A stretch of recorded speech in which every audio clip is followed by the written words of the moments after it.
श्री स्वामी समर्थ. जय जय स्वामी समर्थ. नमस्कार मैत्रिणींनो, स्वागत आहे तुम्हा सर्वांचं पुन्हा एकदा माझ्या या नवीन व्हिडिओमध्ये.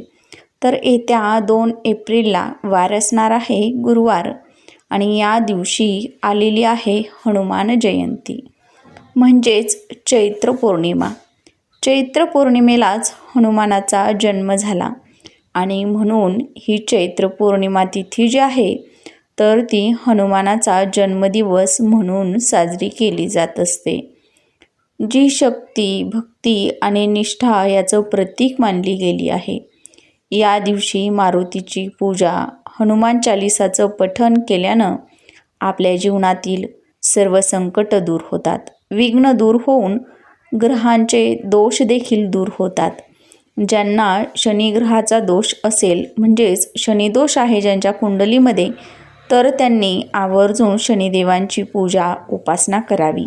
यामुळे त्या शनिग्रहाचे दोष जे आहेत तर ते हळूहळू कमी होतात, त्याचा प्रभाव कमी होत जातो. मारुतीला संकटमोचक म्हणून देखील ओळखले जाते. त्यामुळं या दिवशी आपण जर त्यांची सेवा केली, उपासना केली तर आपल्या जीवनातील सर्व दुःख, अनामिक भीती आपल्या मनामधील ती देखील दूर होते. हनुमान हे बुद्धीचे देवता आणि ताकदीचे देवता याचं प्रतीक म्हणून ओळखले जातात. भगवान श्रीरामांचे अनिस्सीम भक्त होते. रामनवमीपासून बघा ते हनुमान जयंती हा जो काळ आहे तर तो प्रभू राम आणि त्यांचे परमभक्त हनुमान यांच्यातील अतूट नातं दर्शवणारा काळ आहे. हनुमान जयंतीचा दिवस हा अत्यंत शुभ मानला जातो. या दिवशी असं म्हटलं जातं बघा की स्वर्गातून अमृताचा वर्षाव होतो आणि यामुळंच या दिवशी उपवास आणि व्रत करण्यासोबतच काही प्रभावी उपाय आणि सेवा यासुद्धा केल्या जात असतात. आणि म्हणूनच आजच्या या व्हिडिओमध्ये आपण असाच एक अगदी छोटासा पण प्रभावी उपाय पाहणार आहोत. तर आपल्याला 2 एप्रिलला गुरुवारी हनुमान जयंतीच्या दिवशी हा उपाय करायचा आहे. उपाशी राहिलात तरीही चालेल, पण या झाडाला आपल्याला नक्की स्पर्श करायचा आहे. यामुळे आपली शत्रुबाधा असेल, शत्रुपीडा असेल, आपले गुप्त शत्रू असतील तर त्याच्यापासून आपल्याला मुक्तता होईल, आपल्याला सुटका मिळेल. शत्रू तुमच्यासमोर येऊन माफी मागेल, लोटांगण घेईल. घरातील जे दुःख आहे, दारिद्र्य आहे तर ते संपून जाईल. असा हा अत्यंत प्रभावशाली उपाय मी आज या व्हिडिओमध्ये तुम्हाला सांगणार आहे. त्यामुळं तुम्ही हा व्हिडिओ बघा, कुठेही स्किप न करता शेवटपर्यंत नक्की पहा, म्हणजे याविषयीची संपूर्ण जी माहिती आहे तर ती तुम्हाला मिळून जाईल. आपण जर हा उपाय या चैत्र पौर्णिमेच्या दिवशी म्हणजेच हनुमान जयंतीच्या दिवशी जर आपल्या घरामध्ये केला तर यामुळे आपले शत्रू आपल्यासमोर लोटांगण घालतील, शत्रुबाधा दूर होईल, घरात पैसा, सुख, समृद्धी यायला सुरुवात होईल, आपली कठीणातील कठीण इच्छा ही देखील पूर्ण होईल.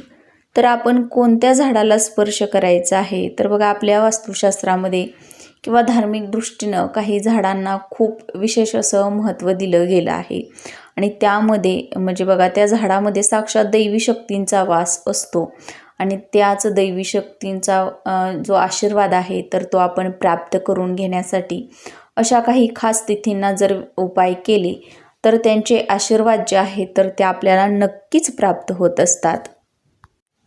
तर बघा, ही जी चैत्र पौर्णिमा आहे तर ती कधी सुरू होते तर ही पौर्णिमा बुधवारी सकाळी 7:01 सुरू होणार आहे आणि या चैत्र पौर्णिमेची समाप्ती बघा ही 2 एप्रिलला गुरुवारी 7:41 होणार आहे. आणि आपल्या शास्त्रामध्ये उदय तिथीला हे खूप महत्त्व आहे. जी तिथी सूर्यानं पाहिलेली असते तीच खरी तिथी मानली जाते आणि म्हणूनच अशा वेळेमध्ये म्हणजे बघा चैत्र पौर्णिमा जी आहे तर ती गुरुवारच्याच दिवशी साजरी केली जाणार आहे. म्हणजेच गुरुवारच्या दिवशीच हनुमान जयंती ही देखील असणार आहे. आणि म्हणूनच हा जो उपाय आहे तर तो देखील आपल्याला 2 एप्रिलच्या दिवशी म्हणजेच गुरुवारच्या दिवशीच करायचा आहे. अगदी सकाळी तुम्हाला जर वेळ भेटला तर तुम्हाला हा उपाय सकाळीच करायचा आहे किंवा संध्याकाळच्या वेळेमध्ये करायचा आहे. आपल्याला दुपारच्या वेळेमध्ये हा जो उपाय आहे तर तो 12 नंतरनं करता येणार नाही.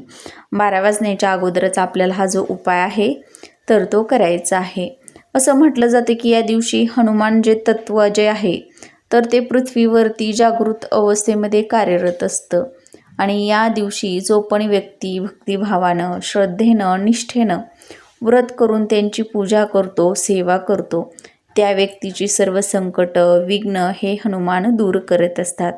आणि ज्या झाडाला आपण स्पर्श करायचा आहे त्या झाडात साक्षात हनुमंतांचा वास असतो.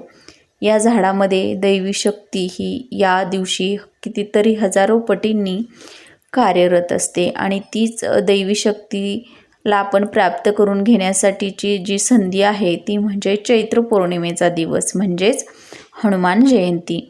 आणि ते झाड आहे म्हणजे रुईचं झाड. हनुमानाला बघा, आपण जर मंदिरात गेलं तर तिथं आपल्याला पाहायला मिळतं की रुईची पानं, फुलं जी आहेत तर ती अर्पण केली जात असतात किंवा त्याची माळ जी आहे तर ती घातलेली आपल्याला पाहायला मिळते. तर ते रुईची पानं, फुलं ही हनुमंताला अत्यंत प्रिय आहेत. या फुलात, पानात हनुमानाचा वास असतो आणि त्यांना प्रिय असणाऱ्या या झाडाची जर आपण पूजा केली तर आपली प्रत्येक इच्छा ते पूर्ण करत असतात, मनोकामना पूर्ण करत असतात, आपलं संकट, विघ्न दूर करत असतात. आपण हा उपाय करण्यासाठी बघा आपल्याला लवकर उठायचं आहे. तर हा उपाय आपण आपल्या घरामधील सर्व अडचणी, दारिद्र्य, दुःख, क्लेश, कलह यासारख्या अडचणी ज्या आहेत तर त्या दूर करण्यासाठी सुद्धा हा उपाय आपण करू शकतो. तर त्यासाठी आपल्याला लवकर उठायचं आहे, स्वच्छ स्नान करायचं आहे. अंघोळीच्या पाण्यामध्ये आपल्याला जर तुमच्याकडे लाल चंदन असेल तर लाल चंदन टाकून, शक्य असेल तर अंघोळ करायची आहे. आपली नित्य देवपूजा करून घ्यायची आहे आणि सकाळीच हा उपाय करायचा आहे. तर बघा, त्यासाठी आपल्याला पाण्याचा तांब्या जो आहे तर तो स्वच्छ पाण्यानं भरून घ्यायचा आहे. त्याच्यामध्ये 1 चमचा काळे तीळ, लाल चंदन आणि मोहरीच्या तेलाचा 1 दिवा हे साहित्य घेऊन आपल्याला त्या झाडाजवळ जायचं आहे, म्हणजेच रुईच्या झाडाजवळ जायचं आहे. तिथं गेल्यानंतर बघा आपल्याला सुरुवातीला हा दिवा प्रज्वलित करायचा आहे. दिवा प्रज्वलित केल्यानंतर आपण हा जो तांब्या घेऊन गेलेलो आहोत पाण्याचा तर तो पाणी जे आहे तर ते या रुईच्या झाडाच्या मुळाशी अर्पण करायचं आहे. हनुमानाच्या मंत्राचा जप करायचा आहे आणि हे पाणी अर्पण करायचं आहे. आणि त्यानंतरनं त्या झाडाची स्वच्छ अशी 7 किंवा 11 जी रुईची पानं आहेत तर ती पानं आपल्याला घरी घेऊन यायची आहेत. जर या झाडाला फुलं असतील तर तुम्ही फुलं देखील घरी घेऊन येऊ शकता. यानंतरनं घरी आल्यानंतरनं बघा ही पानं आपल्याला स्वच्छ धुवून घ्यायची आहेत आणि त्या पानावरती आपल्याला लाल चंदनाची पेस्ट करून त्यामध्ये बघा आपल्याला पानामध्ये श्रीराम हा जो शब्द आहे तर तो लिहायचा आहे. या 11 किंवा 7 जी पानं आपण आणलेली आहेत तर त्या प्रत्येक पानावरती आपल्याला हा शब्द लिहायचा आहे. याची माळ बनवायची आहे आणि ही माळ घेऊन आपल्याला हनुमानाच्या मंदिरामध्ये जायचं आहे. तिथं गेल्यानंतरनं बघा हनुमानाच्या गळ्यामध्ये आपल्याला ही माळ घालायची आहे किंवा पायावरती अर्पण करायचे आहे. त्यानंतरनं दोन्ही हात जोडून तुमची जी पण इच्छा आहे तर ती तुम्हाला व्यक्त करायची आहे, ती पूर्ण करण्यासाठी प्रार्थना करायची आहे. हनुमान चालिसाचं तिथंच बसून तुम्हाला 1 वेळेस पठण करायचं आहे. आणि आपण जर रुईचं फूल जर भेटलेलं असेल आपल्याला तर ते रुईचं फूल आपल्याला त्यांच्या चरणावरती अर्पण करायचं आहे. त्यानंतरनं दुसरं झाड आहे ते म्हणजे वडाचं झाड. आता वडाचं झाड हे त्यांना अत्यंत प्रिय आहे. हनुमानांना बघा वडाच्या झाडाखाली बसून ध्यान करणं अत्यंत प्रिय होतं. त्यामुळं आपण वडाच्या झाडाला सुद्धा या दिवशी आवर्जून स्पर्श करायचा आहे. तिथे तुम्हाला शुद्ध गाईच्या तुपाचा दिवा प्रज्वलित करायचा आहे, 1 तांब्याभर पाणी अर्पण करायचं आहे आणि नंतरनं बघा आपल्या उजव्या हाताचा स्पर्श करून आपली जी पण इच्छा आहे तर ती आपल्याला व्यक्त करायची आहे. तुम्हाला जे गुप्त शत्रू असतील, शत्रू तुम्हाला त्रास देत असतील तर त्या शत्रूंपासून तुमचं संरक्षण व्हावं किंवा त्या शत्रूंचा त्रास नष्ट व्हावा, दूर व्हावा, घरातील दुःख, दारिद्र्य संपूर्ण जावं यासाठी प्रार्थना करून आपल्या उजव्या हाताचा स्पर्श या झाडाला करायचा आहे. त्यानंतरनं जर तुम्हाला वडाच्या झाडाची जर पानं आणणं शक्य असेल तर तुम्हाला 11 किंवा 7 पानं जे आहेत तर ती घरी घेऊन यायची आहेत. आल्यानंतरनं सेम अशाच पद्धतीनं तुम्हाला माळ बनवायची आहे. त्या पानावरती आपल्याला शेंदुरानं श्रीराम जे आहे तर ते लिहायचं आहे आणि हे पानांची माळ बनवून आपल्याला हनुमानाच्या मंदिरामध्ये जाऊन अर्पण करायचे आहे. तर अशा पद्धतीनं या दोन्हीपैकी एका तरी झाडाला तुम्हाला या गुरुवारी हनुमान जयंतीच्या दिवशी म्हणजे चैत्र पौर्णिमेच्या दिवशी या झाडाला नक्की स्पर्श करायचा आहे. यामुळं तुमच्या घरातील सर्व अडीअडचणी, दारिद्र्य, तुमच्या मुलांवर येणारी विघ्न, कुटुंबावरती येणारी संकट, ज्या पण बाधा आहेत तर त्या संपूर्णपणे संपून जातील आणि घरामध्ये जे बंद मार्ग आहेत पैसा येण्याचे तर ते बंद मार्ग देखील मोकळे होऊन जातील.